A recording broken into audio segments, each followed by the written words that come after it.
Estamos de volta para umas aulas de ciências, né? Como vocês podem ver, a gente começa aulas com esses troços meio esquisitos, né? Não vou falar troço, porque são seres vivos, né? Eles têm associação com o tema da aula de hoje. Mas antes de tudo, você já sabe, livro, caneta e caderno na mão para mais uma aula de ciências. Capítulo 6: Infecções sexualmente transmissíveis, ISTs. Então, quando a gente pensa em infecção, a gente pensa em algo ruim. E você não está errado em pensar dessa forma. Mas você já parou para pensar o que está relacionado com as infecções? Tirando os sintomas, né? O que está relacionado a isso? Bom, nessa aula você vai ver o que são essas infecções e quais os principais sintomas, e também você vai ver como prevenir e tratar. Então não existe só o lado ruim, mas existe um lado bom. Qual que é o lado bom? Você pode evitar que aconteça, tá? Prevenir e tratar também. Então a ciência ajuda a gente a entender isso. A palavra venérea, né? A palavra venérea vem do latim venereus, relativo ao amor sexual. Isso tá lá na página 90, tá? No início do nosso capítulo. Essa palavra vem a Vênus, né? Vênus é a deusa romana da formosura e do amor, e a origem da palavra venereal. Venereal vem de venéreo. Por isso, as doenças sexualmente transmissíveis, as DSTs, recebiam o nome de doenças venéreas, porque eram doenças que eram transmitidas ao amor sexual, pela relação sexual.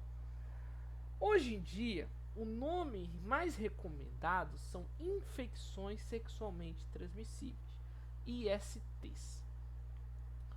Bom, o que são essas ISTs?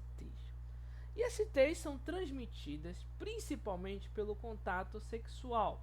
Esse contato sexual, como a gente já até discutiu um pouquinho sobre a questão genital e tal, a gente tem que entender que relações sexuais não se resumem apenas à penetração. Relações sexuais envolvem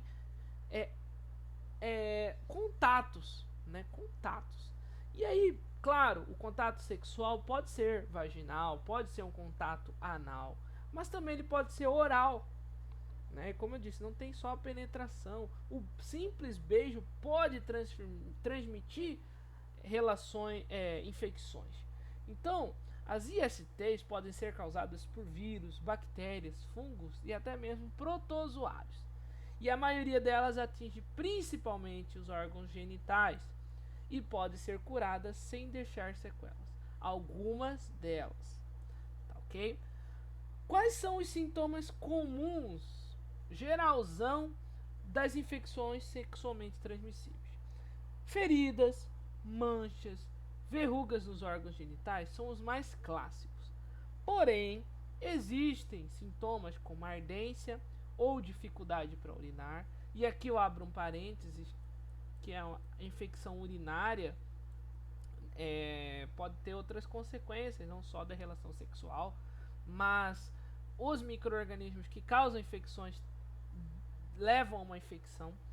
Uma secreção, um corrimento, um líquido, né, na região da vagina, do ânus e do pênis, inclusive a coceira. Então nós temos aí sintomas clássicos da ISTs e são desconfortáveis, né, como vocês podem ver. Vou falar um pouquinho mais sobre o IST. Né? Os sintomas de algumas ISTs podem desaparecer em alguns dias, né, sem nenhum tratamento. Ou seja, o seu próprio corpo dá conta.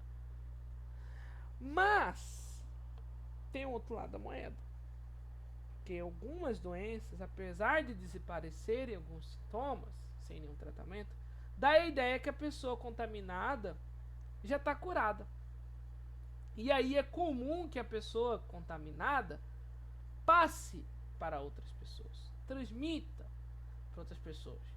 Então, às vezes acontece da pessoa curar ou até mesmo o sintoma demorar a aparecer, e aí ela vai passando. Quando a gente fala de DST ou IST, até a pergunta aqui do nosso quadro, O nome DST sofreu essa mudança pelo fato da IST ter fases assintomáticas. E quando a gente fala de doença, doença é aquilo que manifesta sintomas. E as infecções nem sempre manifestam sintomas. Como eu disse para vocês, dá a impressão de estar curada, né, sem ter sintomas, e aí ela está continuando transmitindo. Então, a infecção tem essas fases sem sintomas em alguns períodos, e até às vezes por toda a vida, dependendo da IST. Mas existem algumas informações importantes que a gente tem que considerar.